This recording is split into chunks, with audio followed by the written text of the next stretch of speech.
Yes, let the witness take the declaration. I solemnly declare that I will speak the truth, the whole truth, and nothing but the truth.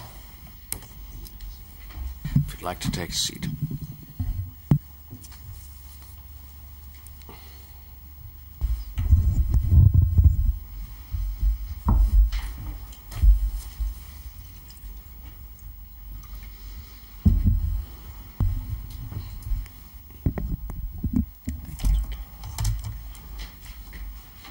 Is your name Jerry Leiber? And as Leiber, were you a trained Soviet specialist, one of the founders of Helsinki Watch in 1979, and its first executive director from that year? It is, and I am. Did you stay in that position until 1995, when you retired from that position, but continuing your work and interest in the same human rights field? I did. You're an author of many articles and books. Helsinki Watch first started monitoring human rights in the former Yugoslavia in approximately what year? 1981. At that time, or in the early stages, what was the principal focus of your interest in the former Yugoslavia? You ask what was the yes, principal? what was the principal interest? In 1981, that was our very first visits to the region. We were concerned mainly with political abuses of civil and political rights, and certain trials that were going on during the early 1980s of people who we felt were being repressed for expressing their opinions. Was there, in those early years, any particular region of the former Yugoslavia that drew your attention more than others? At that point, we were concerned, even then, with what was happening in Kosovo. We received reports. I didn't go to Kosovo that early, but in Belgrade I received reports about the oppression of the Albanian minority in Kosovo. We were also concerned with a very strict situation in Croatia. I was warned not to go to Zagreb because I was told that I would not be allowed to stay there as a human rights investigator. Let's move on then to a visit you made in August of 1999. And I think it was a visit you made along with another colleague, Kenneth Anderson, who was a lawyer. Did you say 1990? 1990, 1990, yes. And on that occasion, with Mr. Anderson, did you visit Croatia, Kosovo, and also go to Belgrade? Yes, we did. The stimulus for that visit at that particular time being, in general, what? At that point, there was the Federation was still together. There was talk, of course, of secession and of unrest. When we went first to Croatia and spoke there with political dissidents and intellectuals and human rights activists who took us to various villages, Serbian villages on the whole outside of Zagreb, where we saw for ourselves a situation of great anxiety, and I would actually call it hysteria. There had just before we came, there had been a referendum, an unofficial Serbian referendum, and there was talk, of course, of Croatia seceding from the Union, and the Serb minority was in a state of panic, generated, I think, by both sides, by the nationalist statements of President Tudjman, but also from the Serbian government, which was stirring up this unrest and feeling of panic that we witnessed firsthand. How long did you spend there on this occasion? Well, we were in three different republics. We were in Croatia and, well, we were in Croatia and Kosovo and in Belgrade, 2 republics. And altogether, I can't tell you exactly, but I would say that the trip was probably between 10 days and 2 weeks. Did you speak to individuals on all sides, Croats, Serbs, Kosovans, and so on? We did. Just dealing with one aspect of the Croatian police, did you form a view, as a result of what you observed, as to whether the Croatian police were or were not being provocative by intent towards Serb villagers? There was no question but that the Serb minority in the villages that we visited had reason to be anxious. The Croatian police had gone to these police stations to disarm them, to take the reserve weapons out of the police stations. And although it was promoted as a general policy throughout the country, they seemed to be targeting villages where the population was ethnic Serbian. And some of the places where we went were barricaded. Villagers had chopped down trees to prevent access. We had to actually get out of our car and remove the trees in order to get in. They were terribly frightened. The Croatian police that I met in the 2 villages that I went to told me that they were under orders not to provoke any kind of violence or unrest, that they were supposed to be as peaceful as possible. On the other hand, their equipment seemed overly military for the job that they were sent there to do, and there was just the fact of their being there was provocative. May the binder of exhibits be given a number, and we'll then proceed, if this is acceptable, by tab numbers within the exhibit. That would be Prosecutor's Exhibit 359. 359. Your Honour, by oversight, I didn't prepare a spare bundle for the witness. If the usher would be good enough to take the court registrar's bundle and, with his usual skill, place the appropriate page on the overhead projector, we will then make a copy available to the witness, if she can follow it herself. If we can then turn to tab 1 of Exhibit 359 and lay the front page on the overhead projector. Ms. Labour, did you prepare in January 1991 a report based upon your investigation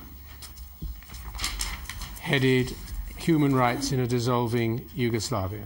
Yes, I actually did not write this report. It was written by my colleague, but I edited and collaborated with him on it. A few sentences, please, about the methodology of the preparation of this report and of the following report, to which we'll come in a few minutes. Well, our methodology remains pretty stable throughout the organization. We send fact finders to the region. They acquire information by interviewing witnesses and victims of abuses, take detailed notes, compare them. We interview each witness individually and try to find corroborative evidence from other witnesses that tend to reinforce what we get from one, and as many as possible testifying to the same events. We also look into police records, hospital records, for any forensic information that's available, and of course we investigate the scenes of crimes whenever we can ourselves. Then it is compiled into a report which is edited, in which I, as the director, would then bring to the attention of the governments in question, to their embassies, to the press, and to anyone else that we feel would be effective in bringing these issues to world attention. Two things before we look at this first report. This report, unlike the second one, you were actually a participant yourself. You were one of the officers preparing the raw material. That's right. Secondly, you've spoken already of reports being provided to the relevant embassies, I think, and governments. In this case, with this report, did it go to the governments and the embassies of the former Yugoslavia? Yes, it did. Obviously, I'm not going to go through this or any other report in detail. They're available for consideration by parties and by the Chamber in full in due course, and I'll just take us to a few particular points. The first page of the report is unnumbered, but if the usher could very kindly lay that on the projector. And at the foot of the first page, Ms. Labour, in the paragraph headed Background, do we see it made clear in the last two lines that Helsinki Watch takes no position on whether Yugoslavia should or should not stay together as a country. Was that your position? That was our position. That is always our position in any country we deal with. It is not within the mandate of our organization to take a position on the national boundaries of any country. We can go now to page number, and they are now page number 3. And the foot of that page, do we see this passage reflecting part of your mission on that occasion to Kosovo? Treatment by the Serbian government of ethnic Albanians in the province of Kosovo, meanwhile, continues to worsen, resulting in one of the most severe situations of human rights abuse in Europe today. Just pausing there, this report was prepared, of course, before the conflicts in Croatia, Bosnia, and later Kosovo occurred. So we're looking back over them to an earlier time. Well before, yes. Was that your judgment, that the human rights position, the human rights abuse in Kosovo, was one of the most severe in Europe at that time? Yes, it was. And in preparing your reports, generally, were you aware of, sensitive to, or responsive to other work by other human rights organizations working in the same area? Yes, we were. If you found your preliminary views out of line with, inconsistent with the views of others, would you have recorded it, responded to it in some way? Yes, we would, of course. You went on to say in this paragraph, ethnic Albanians in Kosovo are being arrested en masse, beaten, and in some instances tortured in prison and subject to mass firings from their jobs on account of ethnicity. Serbian police units, and we go to the next page, repeatedly use excessive force in confronting ethnic Albanian demonstrations, killing more than 50 people so far in 1990 alone. Was that, as you understood it, a correct reflection of the position? That accurately reflects our findings. Just to remind us, at that time, was there any existence of KLA or similar on the ground? There was no KLA to my knowledge. In fact, one of the strongest impressions I came away from after that visit was how peaceful, how inexplicably peaceful the Albanian minority appeared to be. There was no talk of arms, there was no talk of even demonstrations or protests, as we might see somewhere else, given what was happening to them. They really seemed to be dependent at that juncture on world opinion coming to their rescue, and people like us, for people like us, it was a great responsibility to try to get that story out. No one was paying much attention at that point. Staying now on page 4, and I'm going to deal with this passage in a little more detail than others, Your Honour, simply because it's not in the witness statement that I know you've had an opportunity to pre-read. Carrying on from where we were, do you say this: security forces of the Serbian government, as discussed below, have attacked ethnic Albanian villages, in apparent attempts at intimidation.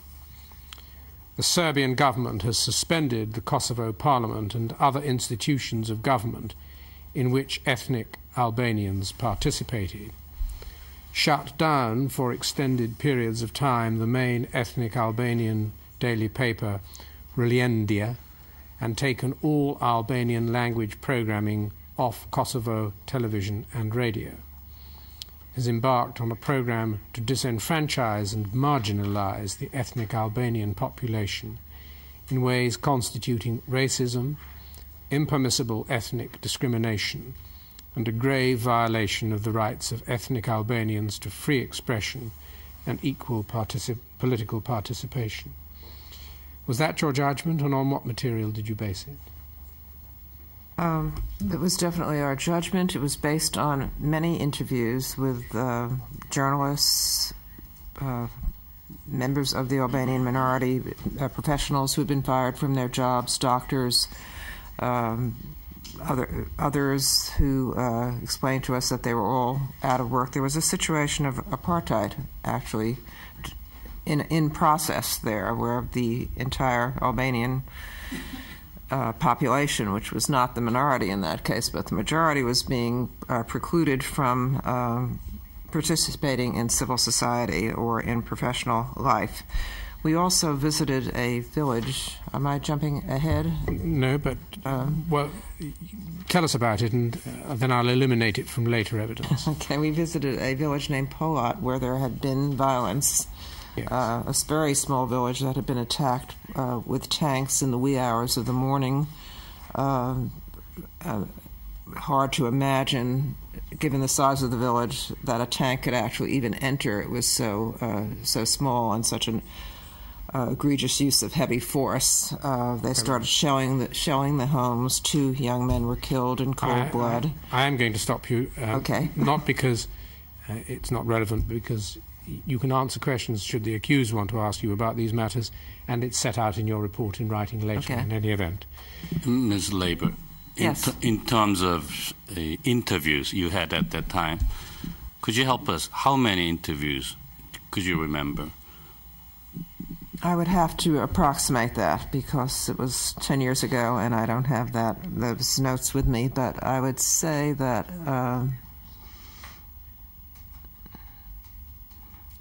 altogether probably 30 interviews in Kosovo. Thank you.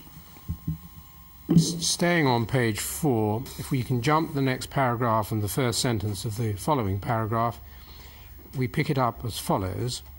As recently as September 1989, when a joint Helsinki Watch International Helsinki Federation mission visited Kosovo province, there was at the time some basis for the view that... Excuse me, we're on page 4? Page 4. It's the middle paragraph. And I'm sorry. Okay, I've got it. My mistake for not checking that you were with us. There was some basis for the view that repression by the Serbian government against Albanians, who comprised some 90% of the province's population, was at least partly an attempt, albeit abusively carried out, to protect the Serb minority in the province, rather than simply an attempt to subjugate ethnic Albanian identity. Serb and other minorities had, in the view of Helsinki Watch and the IHF, suffered abuse in earlier years.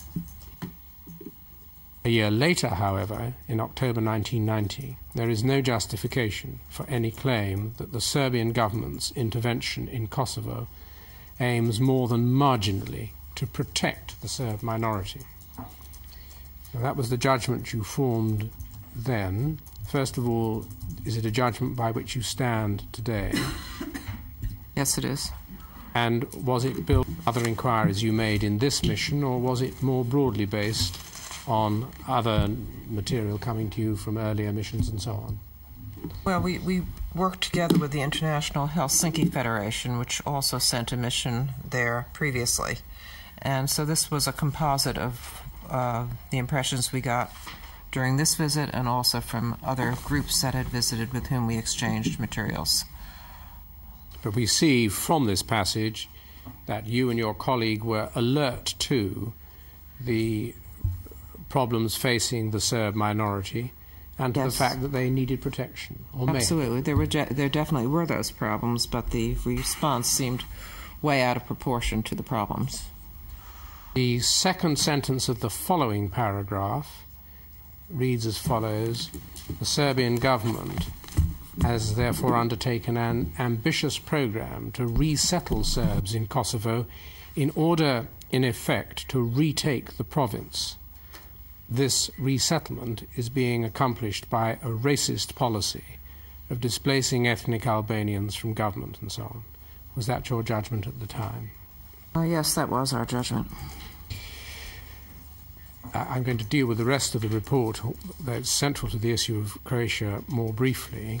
But before I do, just at the foot of this same page, page 4, you set out how on September the 2nd of 1990, a delegation of the International Helsinki Federation went to Kosovo to examine conditions there. The delegation consisted of 4 citizens of Austria, Denmark, and Holland. If we go over to page 5,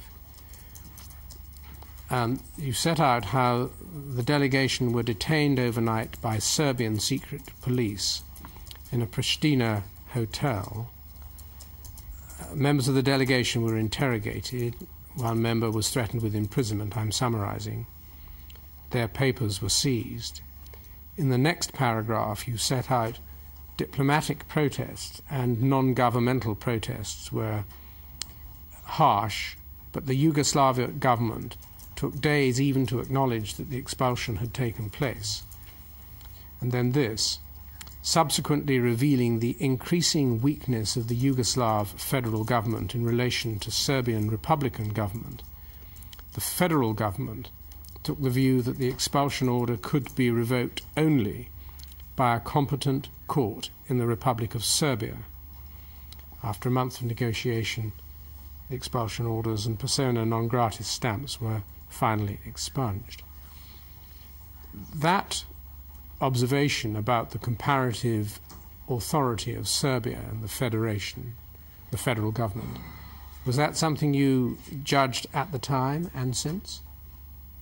I think it did not come as a surprise. Even at that point, it was quite clear that the federal government was very weak, almost impotent in exercising its powers.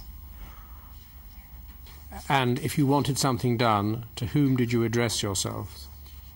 The government of Serbia. Was that a minority view of yours, or in your experience was that a majority view of those in a similar position to yours? I believe it was generally assumed that that was where the power was. We then come to the passage that you refer to in your statement, the Serb minority in Croatia. You set out the history which, or the relevant recent history, which had to do with Croats seizing weapons from police stations or gathering weapons from police stations in a way that would create anxiety amongst those who were not the recipients of weapons, in particular the non-Croats. And then on page 6, please, the first fresh paragraph.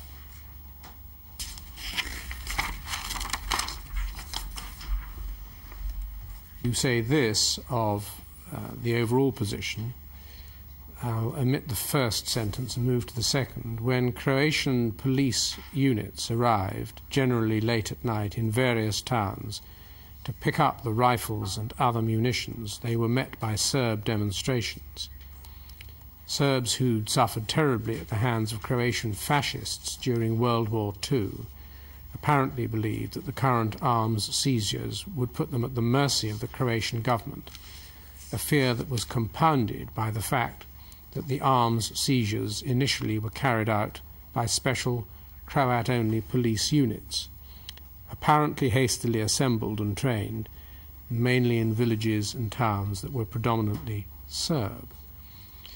The Serb minority thus saw the seizures as a targeted disarmament and not as a neutral move by the government on a general and non-ethnic basis to reduce the quantity of arms that might otherwise fall into private hands and present a threat to public order. Were you in this report attempting to be even-handed as between the various interested parties? Were you reflecting the understandable anxiety of the Serb minority? I was in this report attempting to be even-handed. We always attempt to be even-handed in our investigations. We move to the end of this particular passage, which we find at the foot of page 8.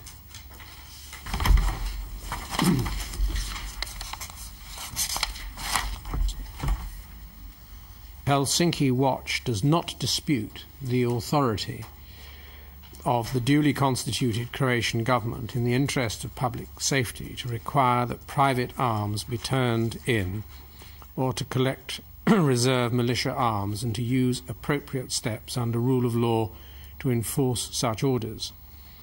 However, Helsinki Watch believes that excessive force was used by Croatian police in, for example, the village of Dvorna. There is reason to believe that the intent was to intimidate the Serb population, as well as to bring about compliance with otherwise lawful orders to collect arms. And although the collection of arms was presented as part of a general programme of public safety, at least in the early part of the collection programme, the burden of the government orders appears to have fallen on Serb villages alone. Now, with that approach to the Serb minority problem, you turned, and we now don't need to deal with it at page 9, with what you saw in the village of Polat in Kosovo. At the foot of page 10, you called for a full investigation into that. And at the foot of page 12, the report concluded that Helsinki Watch urged that economic sanctions be used against the federal government of Yugoslavia and, when possible, against the government of Serbia, which is involved in egregious human rights abuses in the province of Kosovo. We also urge that the situation in other republics of Yugoslavia be carefully monitored, especially in Croatia, where there is a potentially explosive human rights situation, and that economic sanctions be applied in the future to any Yugoslav republic engaged in egregious human rights abuses. And that was your conclusion? That was our position at that time. And as you already explained, the report was widely disseminated, including to governments and embassies of the former Yugoslavia.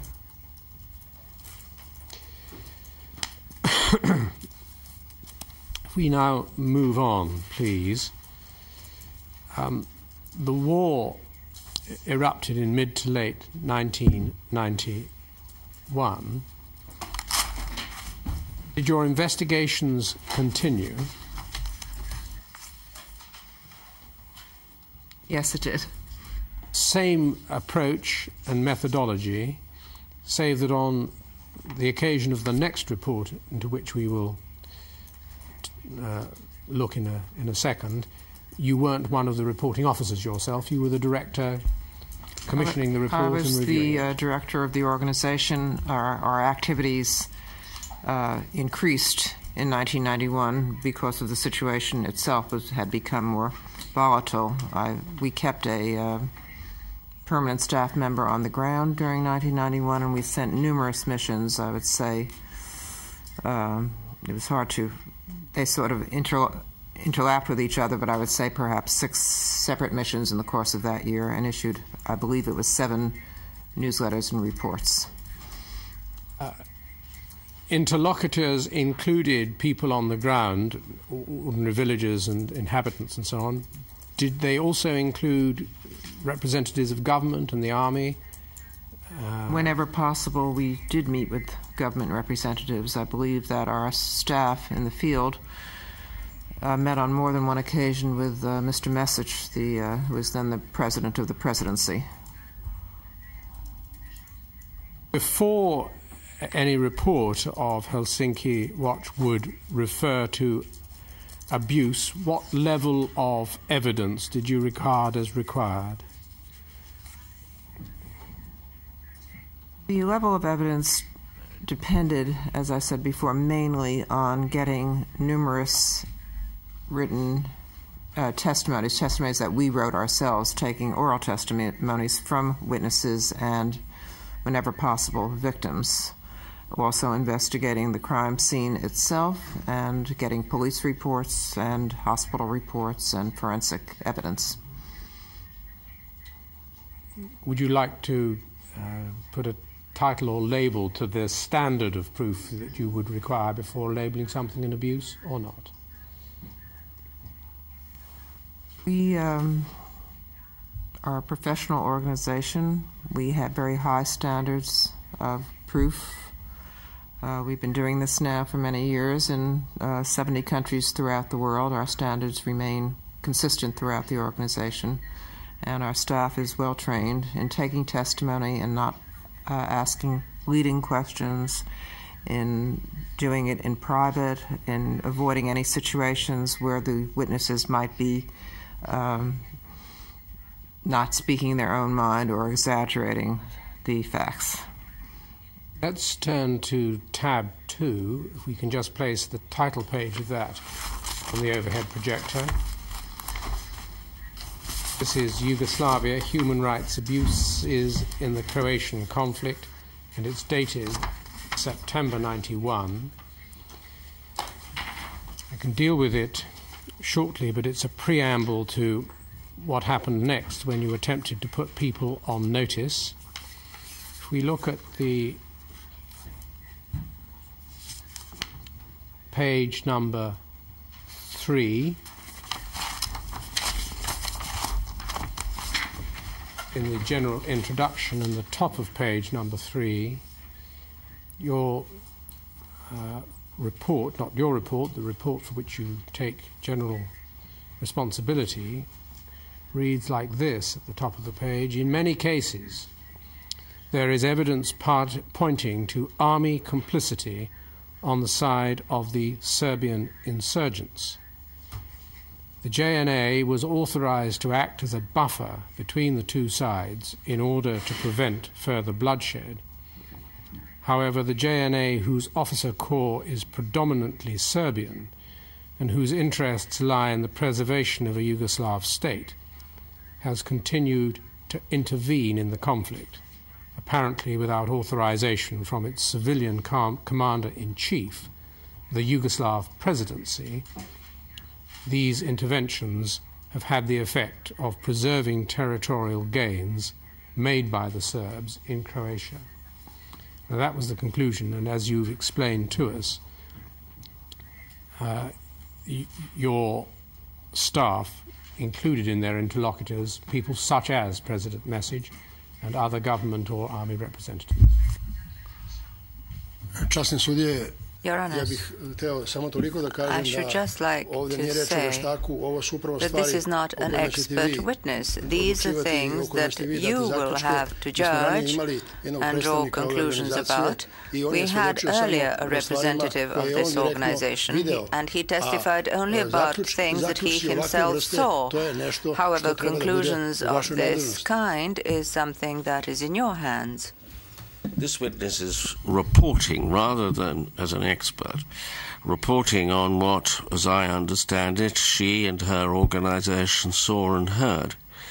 Now, we'll have to hear the evidence on which these conclusions are based, and it will be for us to decide what weight to place upon them. Yes, Mr. I was just saying that I don't think she should make conclusions. She is producing a report and putting it in front of us. She's entitled, therefore, to give the evidence about it and to state what is in the report. Yes, Mr. Nice. On page 3, in the centre of the page, but the second paragraph under the heading Positions of Serbs and Croats, and the second sentence of that second paragraph, both sides stress that the current conflict is not an ethnic conflict, but the result of rabid nationalist activities by the opposite side. Each is willing to believe gruesome tales of atrocities committed by the other, but such stories can rarely be substantiated. The Serbian and Croatian press exaggerate and often misrepresent the news, exacerbating the fears of both Serbs and Croats. Apart from the fact that that was being represented to you by your staff, do you have any direct experience yourself of that sort of material, either at this stage or at a later stage? I do remember being in Belgrade and seeing some very slick, well-produced propaganda material about Croatian abuses against Serbs, with horrendous photographs that it turned out were not from the current conflict at all, but from the fascist Croatian regime during World War II. There was a cover photograph of a man's head being severed by an axe, things of that kind, which of course would inflame and horrify people, and it was only when you read the small print that you saw that it wasn't actually happening at that time. We pick up on page 3. Nice. I'd just like to go back to the first passage on page 3 and to ask Ms. Labour to clarify the comment that the JNA apparently intervened in the conflict without authorization from its civilian commander-in-chief, the Yugoslav presidency. That's the first passage that you asked her to comment on. Could she clarify that for me? The pattern of JNA intervention was reported over and over again to us. The Army would come in ostensibly as a buffer or to stop the violence, but we received numerous reports that it sided with the Serb nationalists and protected their interests.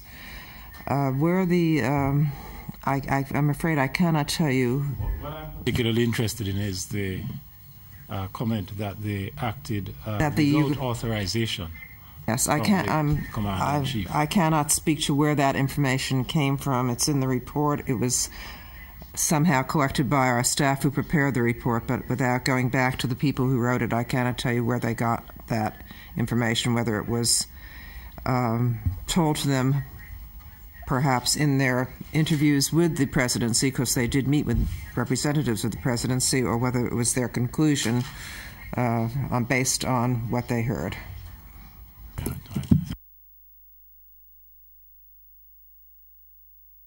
Page 3 starts the passage, the Serbian position, and if we turn over to page 4,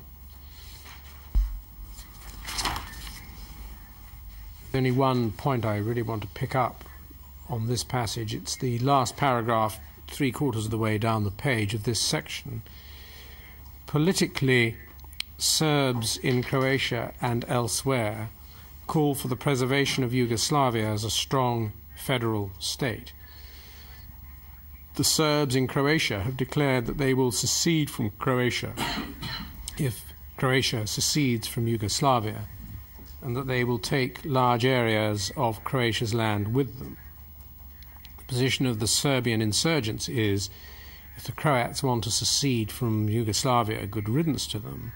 But if they succeed, they will not take one Serb or any land on which a Serb lives with them.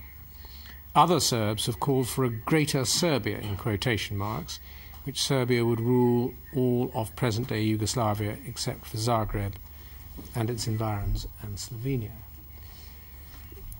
This report then, September 1991, records some people using the phrase Greater Serbia. Was that your general experience at the time or not? Or you... My impression is that this phrase was already in common usage. Many people talked about it.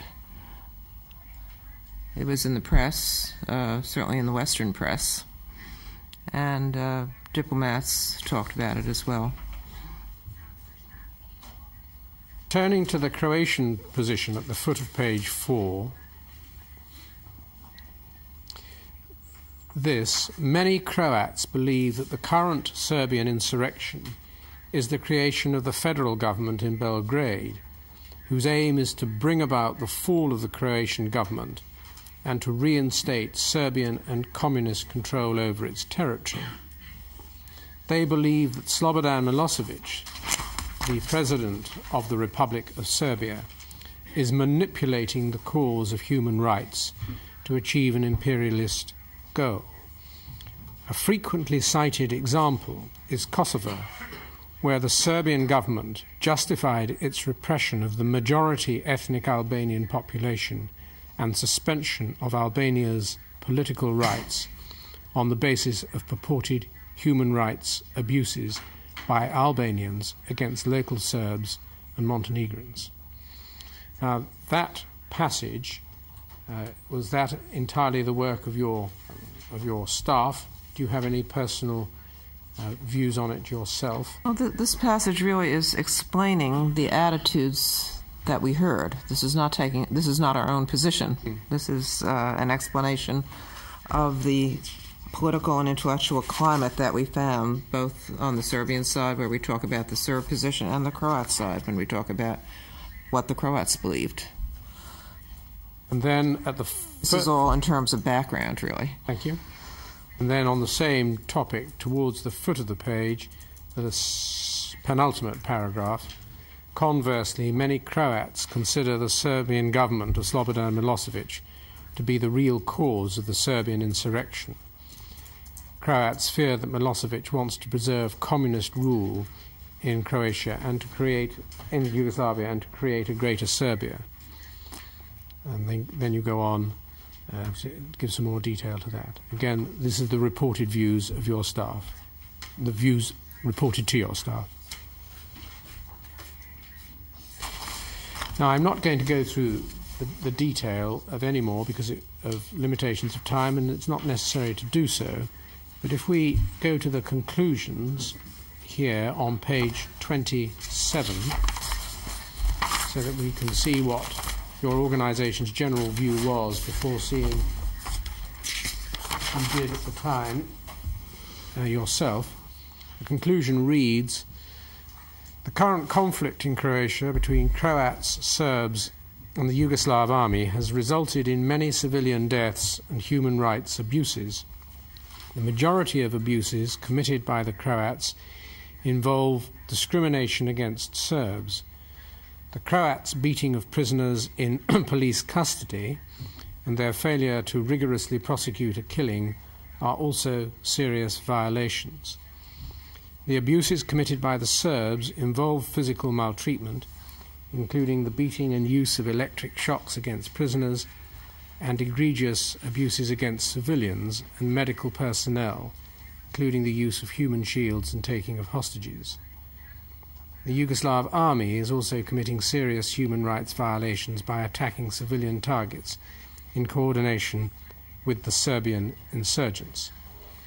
Recent examples of such attacks occurred during the week of August the 19th, when the Yugoslav army indiscriminately attacked civilian targets in Osijek and Vukovar. The current conflict is spreading from the countryside to the major cities in Croatia, heightening concern that more civilians will be killed and more abuses will be committed. Helsinki Watch condemns such abuses and urges all sides to refrain from committing further violations of international humanitarian law, calls upon all parties to the conflict to respect their obligations under the Geneva Conventions. Was that indeed your organisation's position at that time? It is. And what was your objective, so that we can understand what you did next? What was it your objective to achieve? Well, I want to emphasize that at the time that these reports were being prepared, we had no notion that there would be an international tribunal or any indictments. We were trying to stop more killings before they occurred, and we were appealing to the governments that were in a position to do so and to international world opinion to become involved. And so we can turn to tab 3, please. Did you, in January, on indeed the 21st of January of 1992, send a letter to the accused and to General Adzic? Yes, we did. I should just remind us, if it be the case, that the previous report was circulated to embassies and governments, as it was your general policy. The previous report was also sent to the presidents of the various republics and to embassies and the press. Well, now let's look at tab 3, the letter that was sent on the 21st of January to the accused and to General Adzic. And page 1 sets out the matter in mind. The Helsinki Watch Committee is deeply troubled by reports of serious human rights abuses by the Serbian government and the Yugoslav army. Our own investigations of these reports, conducted during a series of fact-finding missions to Yugoslavia over several years, indicate that many of these reports are well-founded. We call upon you to investigate the abuses enumerated in this letter and to punish those responsible for them. We call upon you to take immediate measures to ensure that such violations of human rights do not occur again. In the next paragraph, you summarize the abuses identified and the interference with basic human rights. And you end that by saying, finally, we object to the continuing persecution of the Albanian population in Kosovo. If we look at the form of the letter, rather than going through its detail, see on page 2 the rules of war violations in the Croatian conflict, a reference to summary executions in the Croatian conflict. And then on page 3, you set out various particular incidents in Benkovac, Struga, Dal, Gračac, and then on page 4 in Pečki, Četekovac, Široka Kula, and on page 5 you set this out in the middle of the page. Reports by the news agency Tanjug accused Croats of having committed war crimes against Serbs in the areas near the town of Grubišno Polje in Croatia. The allegations were investigated by members of the European Community Monitoring Mission, who found that Serbian forces, not Croatian forces, were guilty of summary executions and destruction of civilian property in the area. The monitoring mission's report concludes, we have established evidence of crimes which were committed by the Serbian forces during the 2 or 3 month period that they controlled that particular zone of western Slavonia. It goes on, dealing with more detail until we come to page 7, Vukovar.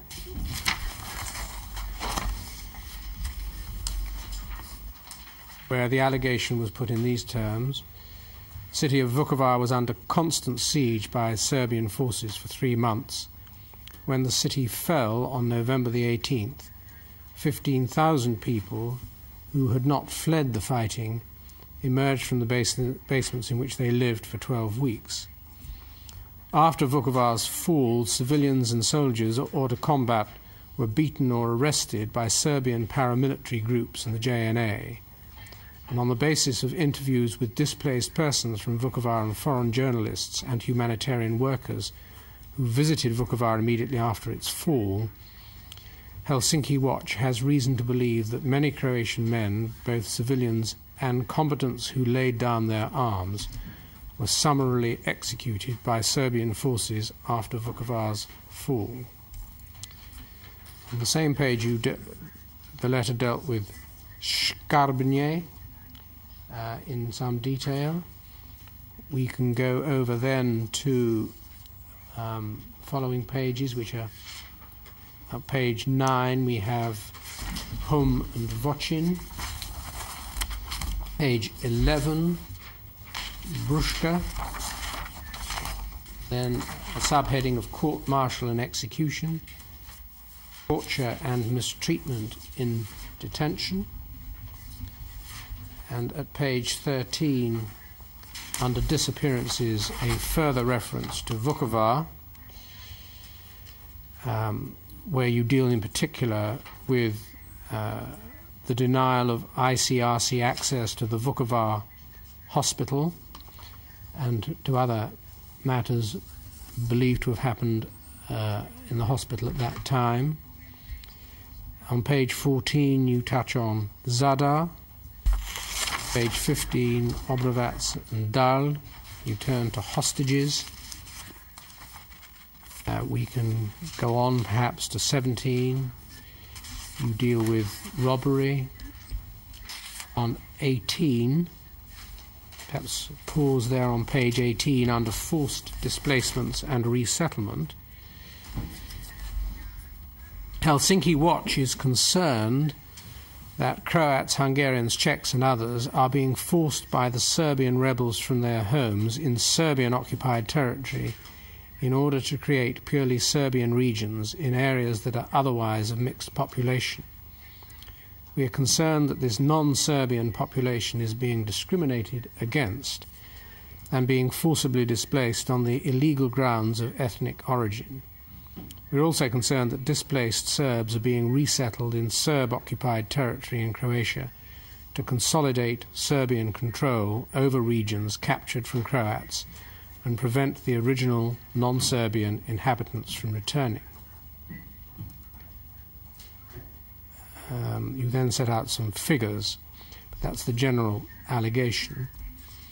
On page 19 you dealt with killing, assault and harassment of journalists. Page 21 with forced mobilization. And on page 23, amongst other topics, you dealt with press restrictions, but at the foot of page 23 you returned to Kosovo. The Serbian misdemeanor law, which allows for up to 60 days imprisonment, has been grossly abused by Serbian authorities in Kosovo. Instead of prolonged detention, ethnic Albanians are being imprisoned several times for short periods. Many Albanians arrested for committing so-called verbal crimes, such as insulting the socialist, patriotic, national and moral feelings of the citizenry, insulting a public official, institution or organisation, and conveying disturbing news. In many cases, Albanians are charged with such crimes for their support of Albanian nationalism, of independence from Serbia, and of republic status for Kosovo or union with Albania. Those convicted are usually given 30 to 60-day prison sentences, and by the time an appeal is filed and a hearing is granted, an individual has already served his or her prison term. And you go on to say that many have suffered multiple such sentences. Page 24, you make reference to the banning of the only Albanian language newspaper, Relindia. And on page 25, you summarize the position in this way: Dear President Milosevic and General Adzic, this lengthy letter contains only a portion of the information on human rights abuses compiled by Helsinki Watch. We urgently call on you to end these violations. We call upon the Yugoslav army and Serbian forces in Croatia, and you then set out a list of call on them to do: investigating reports, refraining from actions, releasing hostages, giving the location of missing persons, stopping robbery and pillaging, stopping the forcible displacement of people from non-war related reasons, refraining from mobilizing members of the anti-war movement, refraining from interfering with freedom of Serbian press, and you call on the Serbian government to investigate reports of harassment, to drop all charges against Vučićević, and to cease harassment of journalists. That letter was sent, was it? Did you send that letter? We delivered Or did you deliver it? Personally. It may be to that we can turn, if it's convenient, after the break. Or I should say we attempted to deliver it directly to President Milosevic and to General Adzic, but we were unsuccessful in actually seeing them, although we did meet with members of their government. For 20 minutes. Ms. LeBeau, please remember not to speak to anybody during the adjournment about your evidence until it's over. Thank you. Yes.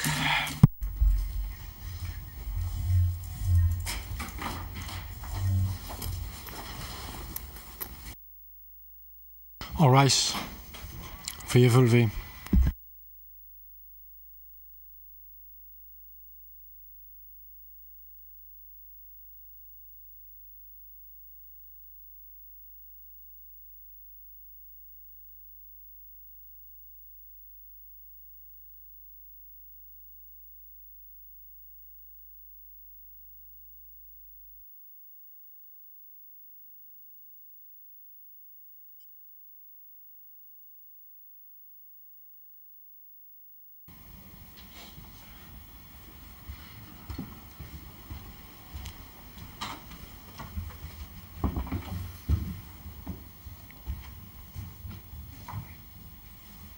Please be seated.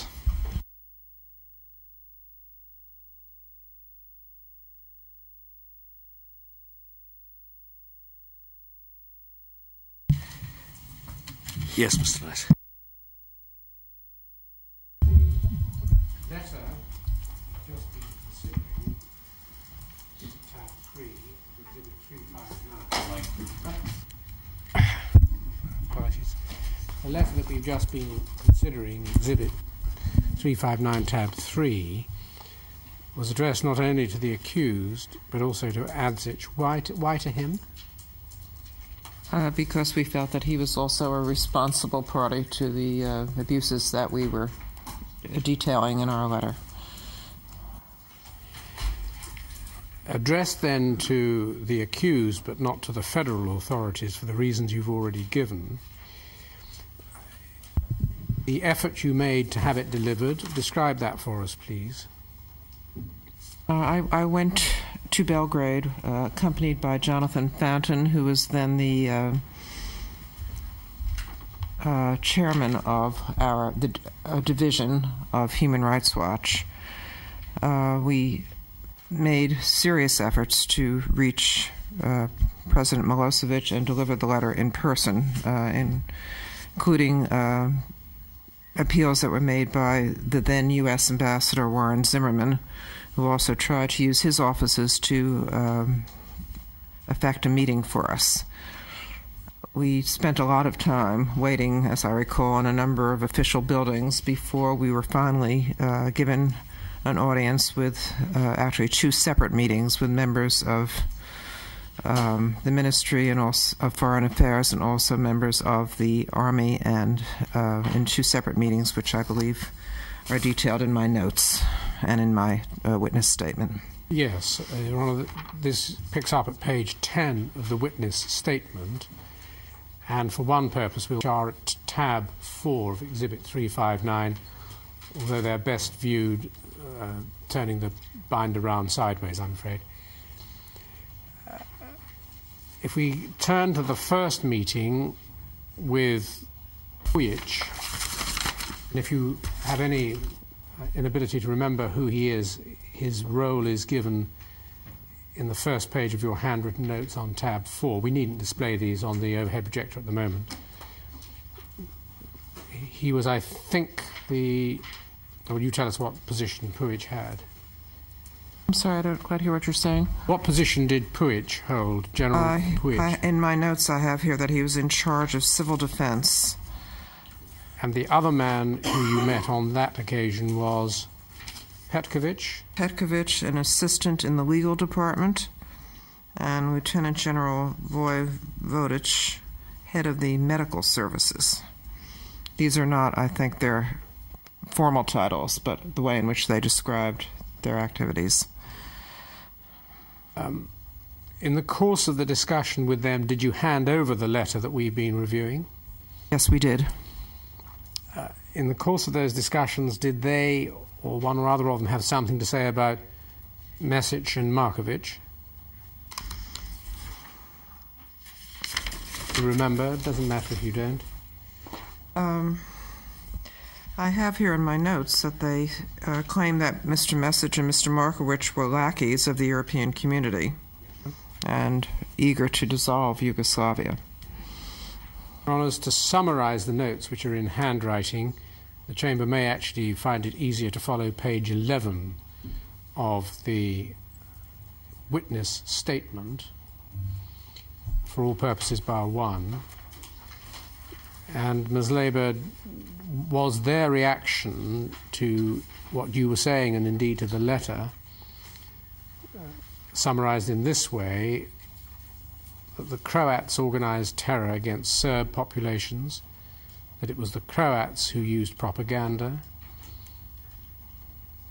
that there were no paramilitaries under the Yugoslav army, that the army would investigate any crime brought to its attention, that the army was there as a buffer to protect Serbs from genocide, that Croatian paramilitaries were removing a third of the population. You were then given two examples where the JNA had charged individuals for crimes. You were told that 300,000 Serbs had fled, of which 160,000 were in Serbia. In discussions about Vukovar, you were told that Croatian soldiers were disguised as doctors. You were told that the army is searching for the was searching for the disappeared in an organised way. You were told that in Dubrovnik, and we didn't look at the passage in the letter, but there was a specific complaint about Dubrovnik in the letter. You were told that in Dubrovnik the army had used heavy weapons, but so had the Croats. And it was asserted that the Croats had received arms from Germany. Were those some of the matters that were said to you in the course of this meeting?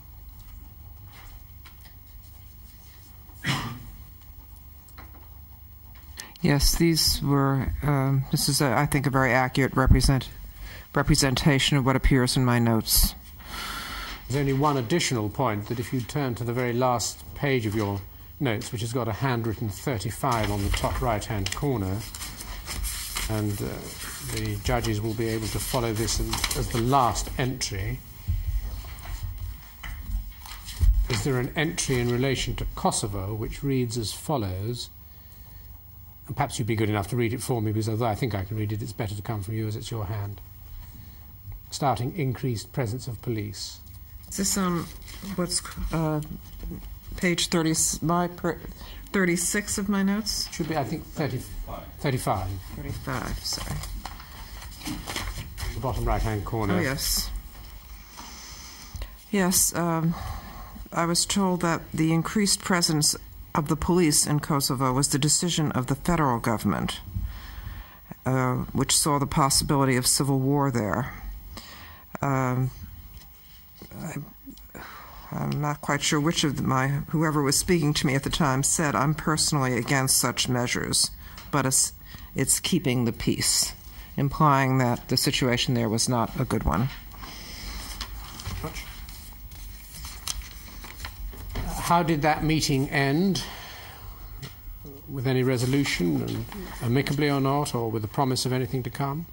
We ended the meeting asking them to read in detail. Of course, they had not had a chance to at that point. The abuses that were documented in our lengthy letter, and to get back to us with their response. You then had another meeting, as you've already told us. With whom was that? We also met with representatives of the Foreign Ministry. You remember their names at this stage? It's in my witness statement. I don't have it in front of me. Well, if I can remind you from the witness statement, if that's acceptable to the Chamber, was one Dr. Milosevic, yeah. And the second one, I have the statement, it's on page 11, in the middle of the page.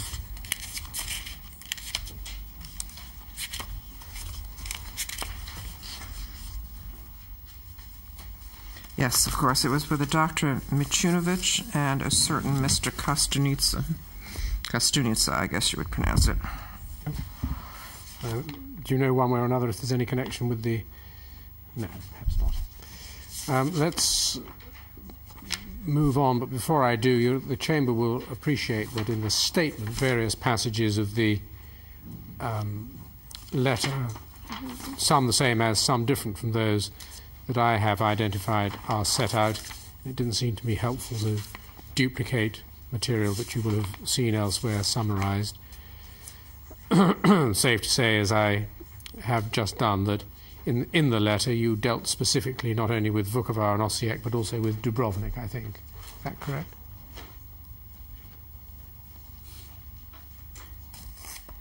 Ms. Labour? You dealt also with Dubrovnik in the letter? Yes, we did. Very well. When you returned from these meetings, did you publicize your conclusions? The letter was released to the press in Belgrade as well as in the United States, and it was very, my recollection is that it was very widely covered, I believe in Borba, and I remember the London Times, the Washington Post, the New York Times, and probably a number of other wire services and so forth. We met individually with certain correspondents in Belgrade, and we also held a press conference there, which was very well attended, in which we released the contents of the letter. And also told the press that we were releasing a similar letter in a very short time to the President of Croatia. In case it hasn't yet been covered in evidence, the political or philosophical orientation of the paper Borba, do you know what that was? I believe it was the official newspaper of the government of Serbia. Move on then to the next event. Did you receive reports in New York of the execution of Croatian prisoners in Bač in Vojvodina? Yes, we did. Turn now to tab 5 with the usher's assistance. And we'll just place the letter concerned on the overhead projector. Did this lead to your sending a letter dated the 4th of February? That's correct. To the same two addressees, the accused and Adzic, the acting Minister of Defence and Chief of Staff? And did that letter read as follows, if you've got it there in tab 5? Helsinki Watch has received reports that 8 Croatian prisoners were executed in Bač, Vojvodina several days ago, and that 5 individuals were to have been executed at 1800 on February the 3rd. We respectfully request that you investigate and respond to such reports as soon as possible. Insofar as such reports are accurate, we call upon the Serbian government and the Yugoslav People's Army to cease immediately all extrajudicial executions of prisoners and to punish those responsible for such acts, particularly concerned about the fate of those who were arrested and remain missing from Vukovar. International law strictly forbids the summary execution, mutilation or torture of civilians and disarmed combatants, including prisoners. Helsinki Watch has documented 14 cases in which Serbian paramilitary groups and Yugoslav army officers have summarily executed over 200 civilians and disarmed combatants. We've documented other incidents of human rights violations by Serbian and Yugoslav forces in a letter which was delivered to you in January the 23rd. We await your response and urge you to respect your obligations under international law. So that letter went on its own account and also as a reminder of the previous letter. Were you ever in a position one way or another to confirm or reject the allegations that lay behind that letter, the allegations of execution?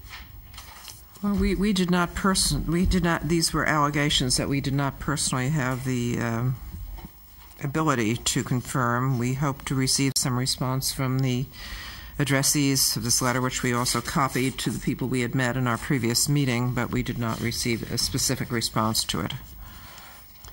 However, did you in due course receive a response?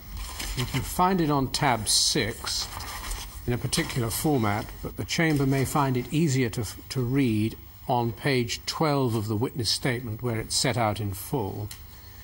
And what we're looking at, Ms. Labour, on tab 6 is the copy of a letter sent to you and which was published in a newspaper, and it just is unfortunate that the original version has not been retrieved or may indeed have been mislaid apparently from your offices. We cannot find it, yes. The letter comes from someone called Goran Milinovic, of whom we've already heard something, the chef de cabinet of the accused, and it's dated the 11th of February, and it reads, "Concerning the letter sent to the President of the Republic of Serbia, Mr. Slobodan Milošević, by the US Helsinki Watch Committee on January the 21st, we want to inform you as follows. The places in which the mentioned crimes were committed are not within the territory of the Republic of Serbia. Therefore, the Republic is not competent for, nor involved in such acts in any way. Consequently, the Republic of Serbia cannot be responsible for that. The President of the Republic of Serbia asked the competent organs of the Republic of Serbia to investigate the abuses enumerated in your letter, and if any of the citizens of the Republic of Serbia participated in those crimes, they will be brought to justice." What did this letter reveal to you by way of receipt of your letter and the authority of the accused? Well, first of all, it revealed that the letter had been received and it was a response. Secondly, it said that the Republic of Serbia would take responsibility for any crimes committed by its citizens in any of the territories of the Federal Republic. Before I move on to the next document that acknowledges receipt of your letter, there's something I meant to do just before the last passage of evidence in order that things can be dealt with chronologically. And if the Chamber would be good enough, and if you would be good enough to go to tab 9, in February of 1992, and indeed on the 13th of February,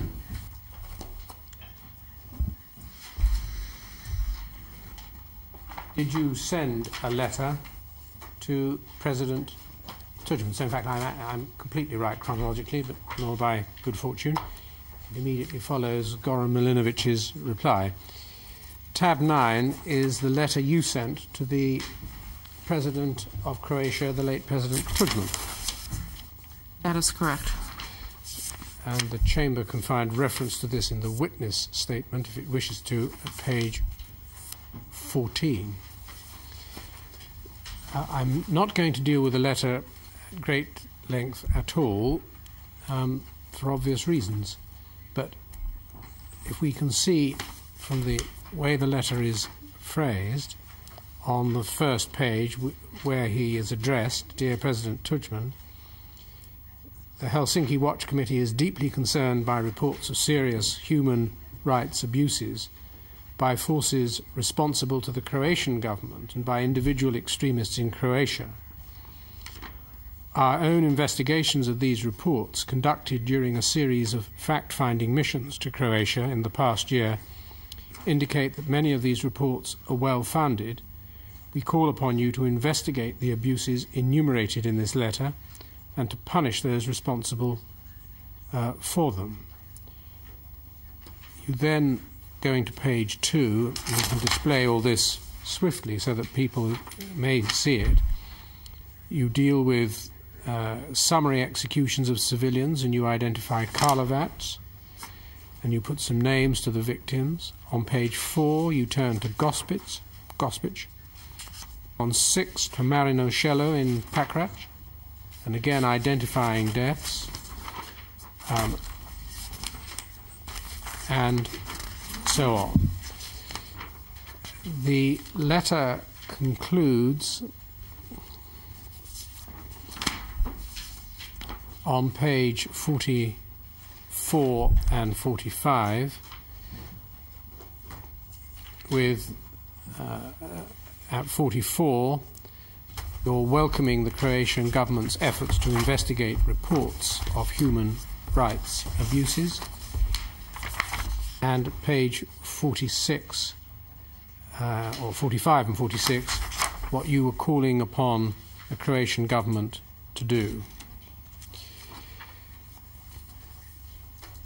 So in this letter, in some ways mirroring the letter to the accused, were you pursuing Helsinki Watch's practice of being even-handed and addressing all human rights abuses you found? We most definitely were. On this occasion, although you weren't present yourself, was it possible for your staff member to meet the President?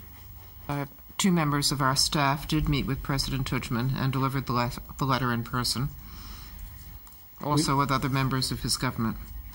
And with what protestations by him or his government as to future action?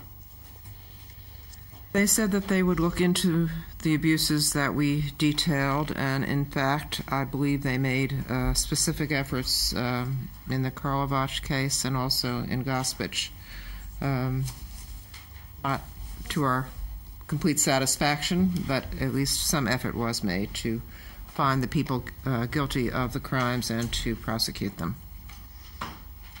Let's return chronologically to your dialogue, insofar as it was, with Serbia and the accused. Tab 7, please. Did you receive from the Republic of Serbia a long letter, tab 7, dated the 18th of March, 1992? Yes, we did. Again, I'm simply not even going to think of going through all of it or anything like, but we can see its general shape. Before we do that, let's see by whom it was signed.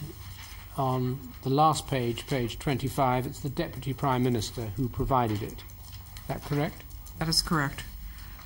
First page, which can perhaps go on the overhead projector, addressed to your premises in New York, says, we would like to make the following comments on your report, which alleges serious human rights abuses by the Serbian government. Was this, as you understood it, the letter that you had delivered in the way you've described? Yes, it was.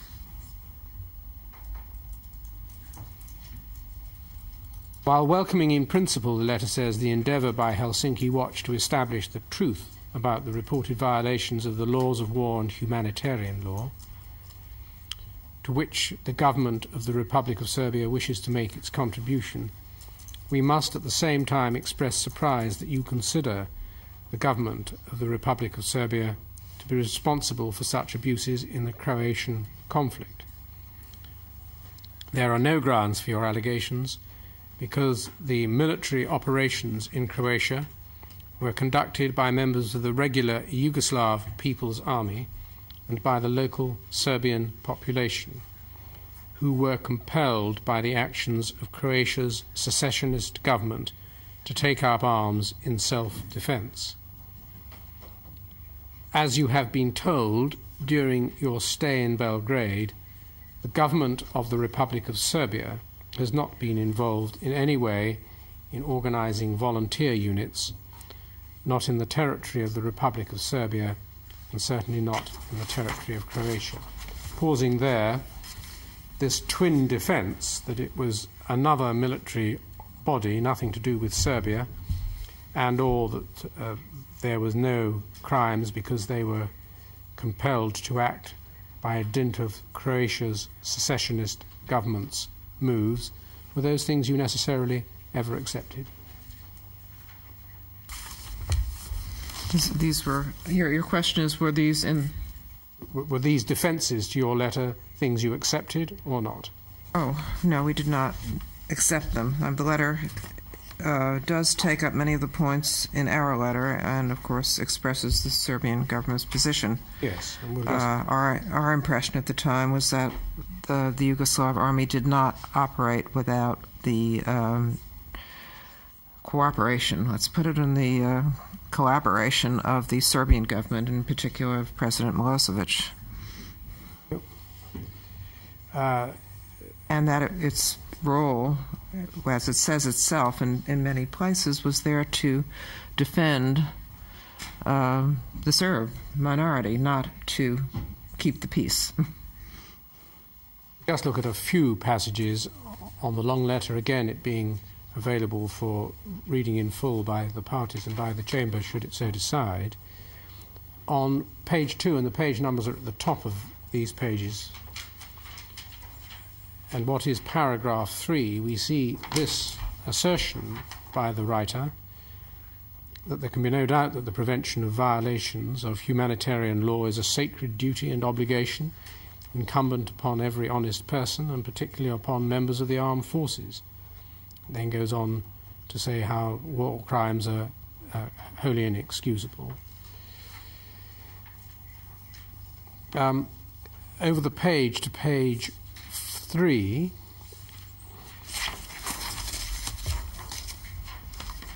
under paragraph 4,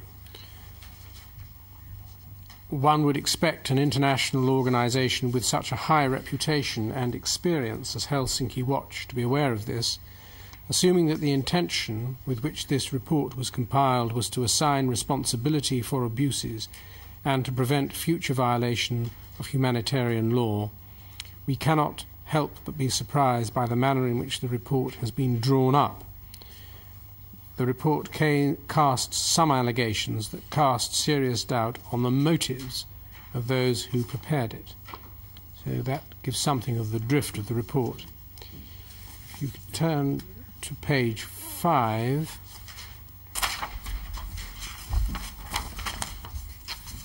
Dealing with Vukovar, and just part of the way it deals with Vukovar. It says halfway down page 5, picking it up in the centre of a paragraph, to save time, it is quite another matter that perfectly healthy individuals, some of whom were even armed, were discovered among the sick and wounded in the Vukovar hospital, where they certainly had no right to be. The claim that more than 200 members of the hospital staff were captured and removed to Serbian detention centres is just as unfounded. All the personnel from the Vukovar hospital, except for the minimum number needed to care for the sick, were transported at their own wish to Croatia with a group of 5,000 citizens of Vukovar after the liberation of Vukovar by the Yugoslav People's Army. The list of names of persons described by the Croatian side as hospital staff contained individuals who have never been anything of the kind. Karlo Kruk, one of the directors of the Vulp company of Vukovar, took refuge in the Vukovar hospital and disguised himself as a hospital employee with the intention of concealing his identity. Then if we move, just to get the shape of the denial letter, to page 7, the first fresh paragraph deals with alleged human rights in Vojvodina, and then goes on to assert that ethnic Hungarians had full rights. And if we go on to page 10, turning to Kosovo at the foot of page 10, the last paragraph on page 10, the Constitution of the Republic of Serbia guarantees the autonomous province of Kosovo and Metohija a form of territorial autonomy in keeping with the special ethnic, historical, cultural and other attributes of that region. By the same token, the Serbian constitution, the Republic's highest instrument, ensures the citizens of Kosovo and Metohija the right, through their representative bodies, the provincial parliament and provincial government, to administer matters having to do with economic development and financing, culture, education, the use of language, health, etc. Then goes on to deal with the asserted position of Albanians in Kosovo generally, and at such length that I won't read it out, but if we go to page 12, the second paragraph, the assertion, this brief review, page 12, second paragraph, thank you. This brief review clearly shows that the Albanian national minority has rights which far exceed accepted international standards. It was a long time before the domestic and foreign public finally realized that it is the plan for the secession of Kosovo and Metohija from Serbia that lies behind the dissatisfaction with ethnic Albanian national rights. And a couple more paragraphs, but if we go to page 13, again how things are expressed, the report completely overlooks the disloyalty of the ethnic Albanian minority to their home state of Serbia. It ignores the illegal nature of the activities and actions directed against the constitutional order and against the territorial integrity and sovereignty of the Republic of Serbia. The illegal proclamation of an independent Republic of Kosovo receives no mention whatsoever in the report, even though it is a flagrant example of the impermissible abuse of minority rights for the purpose of achieving secessionist aims. The problems in Kosovo and Metohija can be attributed not to a failure to acknowledge human rights according to standards, but rather to the abuse of those rights and systematic refusal to exercise them. The purpose of such unconstitutional behaviour is to make the ethnic Albanian minority appear the victim of alleged discrimination and persecution on the part of Serbia in order to win over the sympathy of a foreign public opinion for secessionist and separatist aims directed against the Republic of Serbia. Mr. Nice, you know, this going back to Kosovo may not be very helpful at this stage in the proceeding. Your Honour, we're going back into the history of Kosovo, which we spent some time during the Kosovo phase of the trial, and in fact we were restricting, if you remember, the examination on that topic about events this far back. Your Honour, yes, but of course it's always been our case that there is an integrated nature to the case as a whole, and that one topic and another are helpfully to be seen one beside the other. And with this witness, the witness has, of course, the experience of viewing all the relevant areas, well, not Bosnia, but the relevant areas of Croatia and Kosovo before the conflict. And it seemed to me that her views on and the material she received about Kosovo before the conflict would be of value to you. But I've come almost completely to the end of what I was going to say about Kosovo, apart from one particular passage, which I hope the Chamber would find value at page 20. It is and it may be the only concession made in the letter.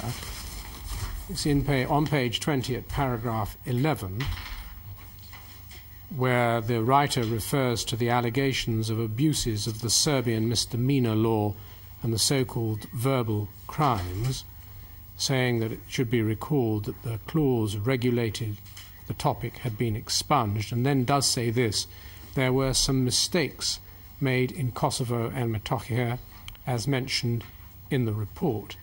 This problem will be eliminated with the enforcement of uniform laws throughout the Republic. If we can then go, Ms. Labour, just to the conclusion of the letter, which we find on page 24.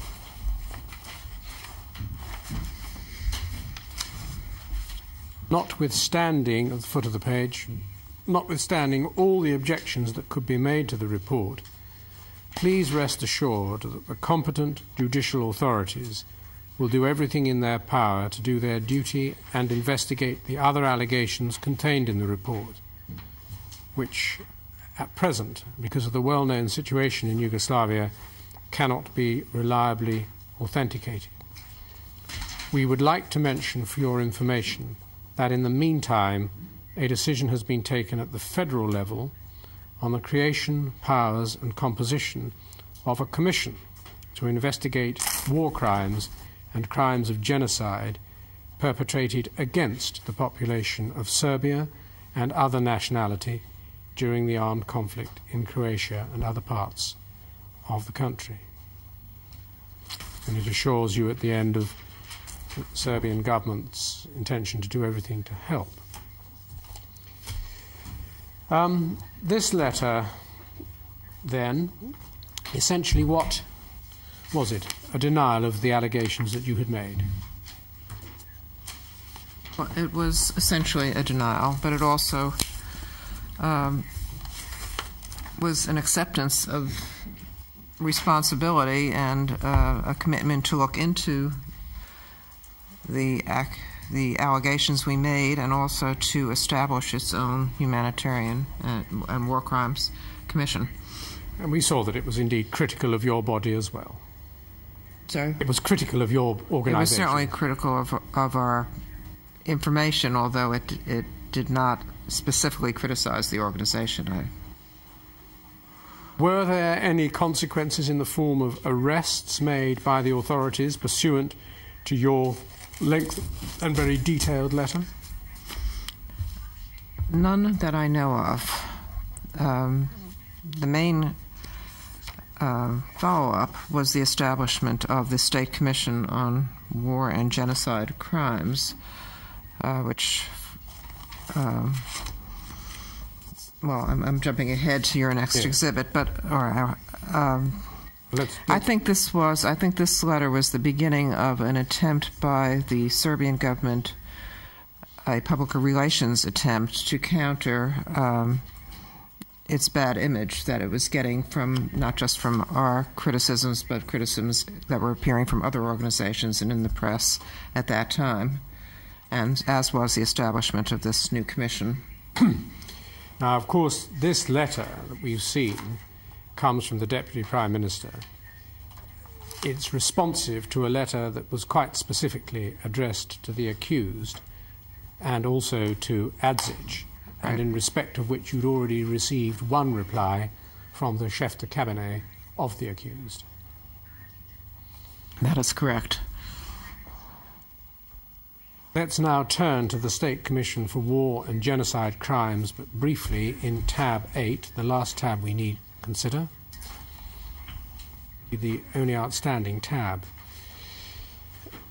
We saw how the objectives of the Commission were identified in the previous letter. This letter comes September 1992 to you, and its setting can be understood in the first paragraph on the first page, first and second paragraphs. One, we've established, since our letter, we informed you that the State Commission for War and Genocide Crimes has been established. We have not had contacts with Helsinki Watch. In my opinion, exchange of information between us would be mutually beneficial for the purpose of establishing the true facts. And a truthful account of genocide crimes in the area of Konjic, Herzegovina, to which I am referring herein, is an illustrative example.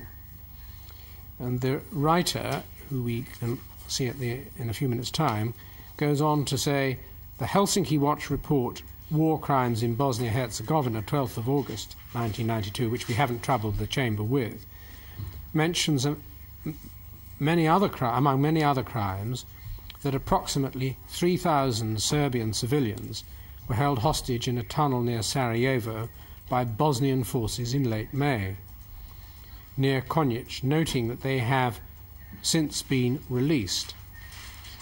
Now, the letter, is this right, Ms. Labour, goes on to deal with a view of the suffering of those Serbs in very great detail and with reference to evidence obtained. That's correct. They are actually, in this letter, he's responding to yet another report of ours which deals not with the conflict in Croatia but war crimes in Bosnia-Herzegovina. Right, yes, as I said, the report we haven't troubled the Chamber with. But right. the point I want you to confirm is that this report, when it concerns suffering by Serbs, is detailed and appears to reflect the ability to talk to witnesses and so on. That's correct. Yes. And we see on the last page of the report how it's concluded.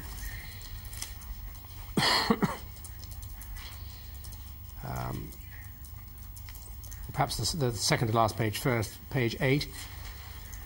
Foot of the page, last paragraph. I believe the facts given above can give Helsinki Watch a full picture of the factual situation regarding the crime of genocide in the Konjic area, and a narrative of the number allegedly killed and how. And then on the following page, page 9, we're at your disposal for additional explanations. This was an example to indicate the usefulness of mutual exchange. Please send me a copy of your findings on the destruction of Serb villages, an offer of the facts on West Slavonia, and then signed by the Secretary to the Commission, Dr. Milan Buljic, and copied to the UN Secretary General, United States President, Special Rapporteur, and various ministers of the former Yugoslavia.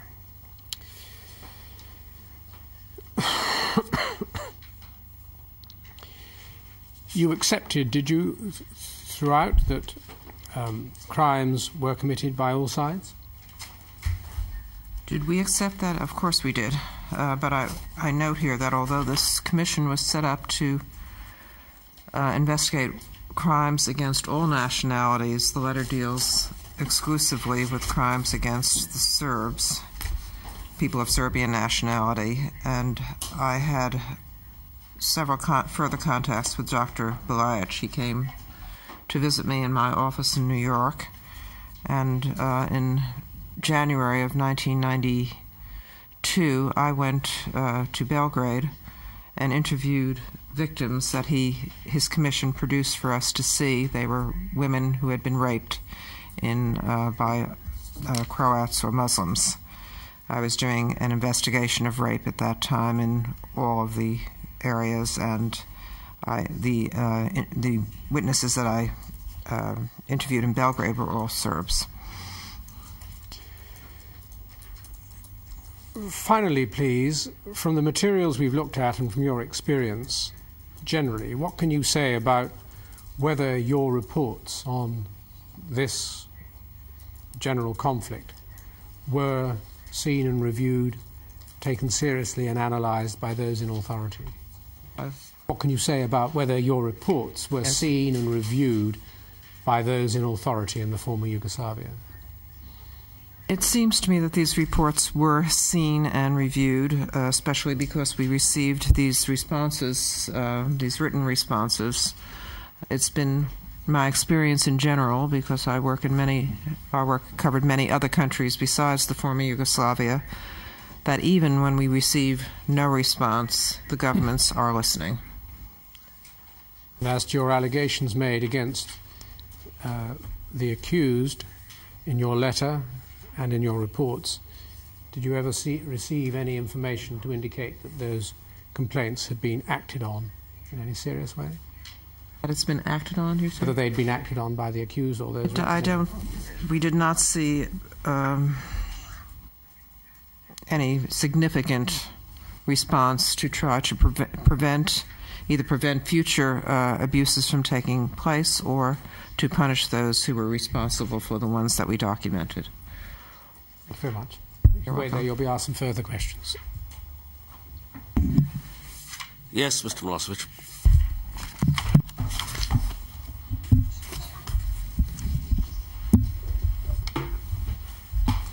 What happens now? I think it may be just as well if the exhibits stay with the witness. No doubt there are going to be questions about it. I'm sorry, I didn't hear what you said. It's all right, it was for the usher. Right. Yes. Mrs. Leiber, at the beginning of your statement and interview between the 4th and 7th of March 2002, you said that the witnesses and victims who gave statements to Human Rights Watch did so confidentially, and that their testimony was conveyed in the documents and that you were protecting their security. Is that right? In many cases, that is correct.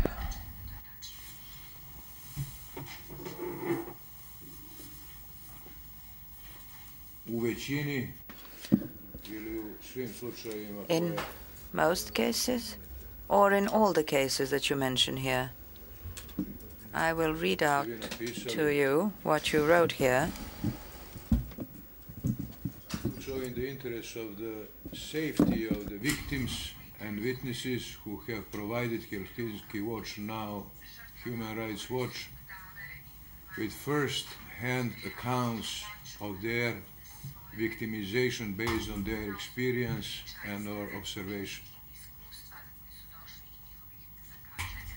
The majority of witnesses have given their testimonies in confidence.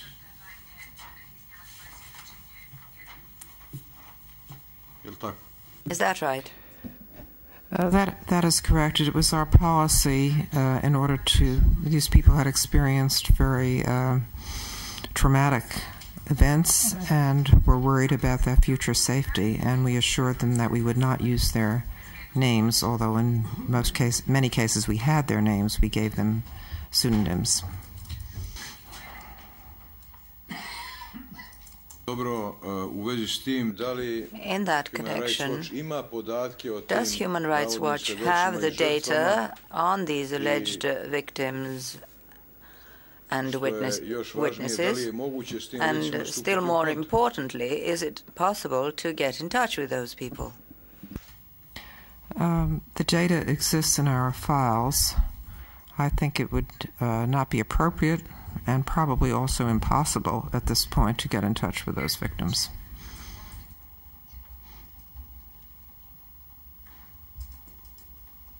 Does that mean that any possibility of obtaining clarifications and additional information from those persons is not possible? And does that mean that this institution needs to decide and rule on the basis of statements given by anonymous persons? That, I think, sounds like a matter of comment. You've heard what the witnesses said in answer to your questions, that it would not be appropriate and also impossible to get in touch with the victims. So that's her answer, and any conclusion to be drawn from that will be a matter for us. If you want to add anything, I can just add that there's been, as we all know, a tremendous movement of peoples within the territories that we're discussing. Therefore, to just find the people that we interviewed would be probably a physical impossibility. Mr. May, if it's not a question for the witness, then it's a question to you. Regardless of the fact that I consider you an illegal institution, do you professionally believe that you can decide on the basis of statements by anonymous persons? A point you frequently make. No need to make it again. We've heard you say it so often. Now, as far as the evidence is concerned, you can ask the witness questions about her reports. Any conclusions we draw from the reports are a matter for us. You will have your chance, if you want, to address us on it, what conclusions to draw. Now, ask the questions, ask the witness some questions if you want to.